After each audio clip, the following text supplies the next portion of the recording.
You're standing in front of your closet. There are shirts. There are pants. There are shoes. But nothing feels right. You've got a full wardrobe, yet you're paralyzed.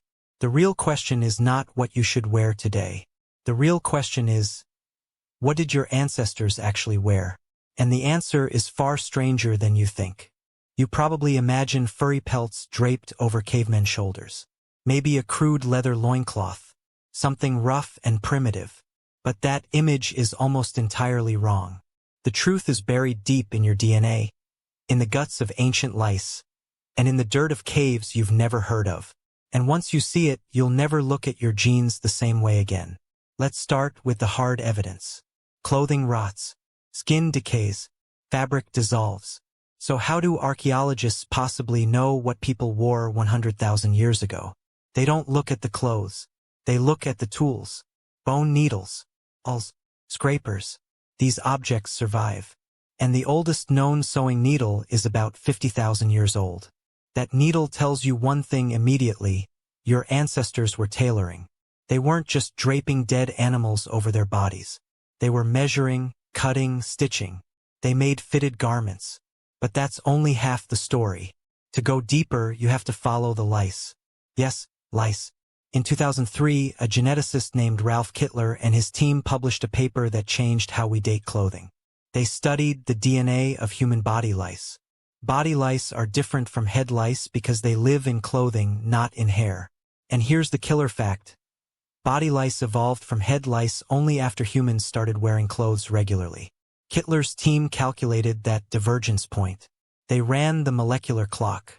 And the number they got was roughly 170,000 years ago. That's the earliest firm date for habitual clothing use.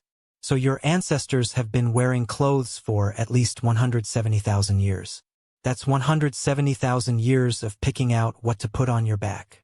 But wait, 170,000 years is a long time. And humans have been around for 300,000 years or more. So what did they wear before that? This is where things get weird. Before needles, before tailored clothing, your ancestors were still covering their bodies. But they weren't using animal hides in the way you think. They used plants, grasses, leaves, bark. They wove them. They twisted them. They made simple capes and aprons out of organic fibers. These materials rot completely, leaving zero trace. But archaeologists find the tools used to process them. Stone scrapers with plant residue. Grinding stones for softening bark. And in some rare cases, like the 90,000-year-old plant fibers found in a Moroccan cave, you have direct evidence of fiber technology.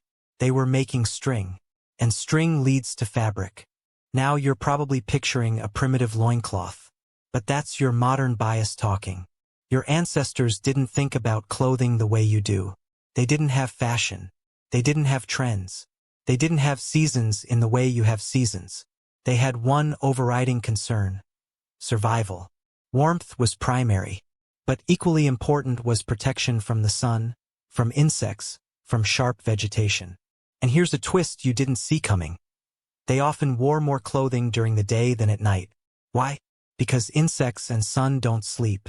At night, inside a shelter or near a fire, they shed layers.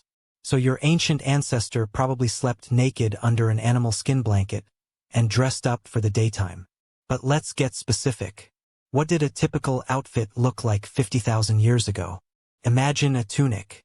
Not a loose sack. A fitted tunic with seams. Sewn together with sinew thread and a bone needle. It had a collar. It had sleeves. It was pulled over the head. And it was belted at the waist with a leather or woven cord. Below that, leggings. Separate leggings not attached to the tunic. They were tied around the ankle and waist. On the feet, simple leather wraps or fur-lined boots made from a single piece of hide. This outfit was flexible. It allowed running. It allowed climbing. It allowed hunting. And it was decorated. Yes, decorated. Your ancestors loved ornamentation. They dyed leather with ochre. They painted patterns on their skin. They sewed shells, bones, and feathers onto the edges of their clothing. Archaeologist Ian Gilligan has argued that clothing was never purely functional. It was always social. Even 100,000 years ago, What you wore signaled who you were. Think about that. You think you have anxiety about your outfit? Your ancestors had the same anxiety.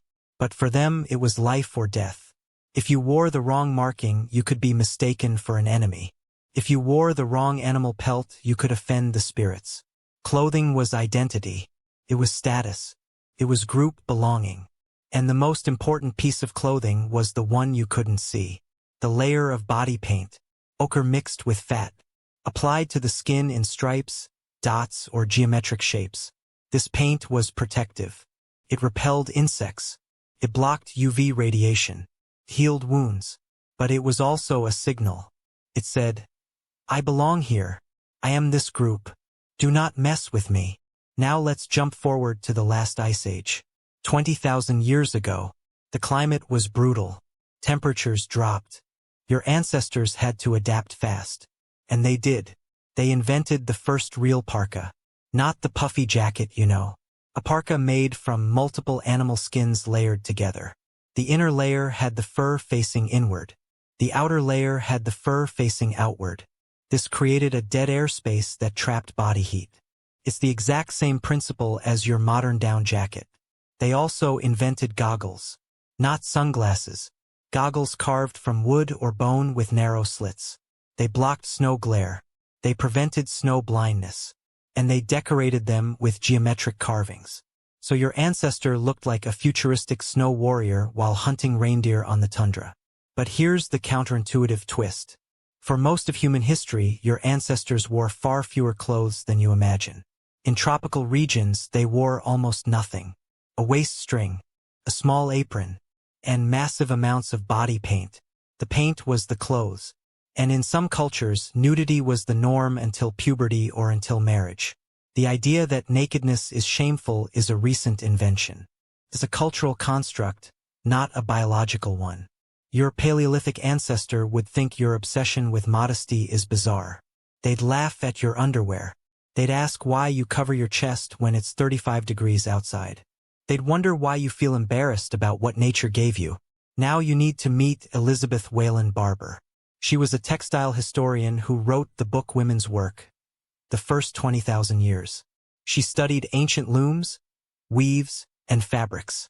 She discovered that weaving was one of the earliest high-tech industries.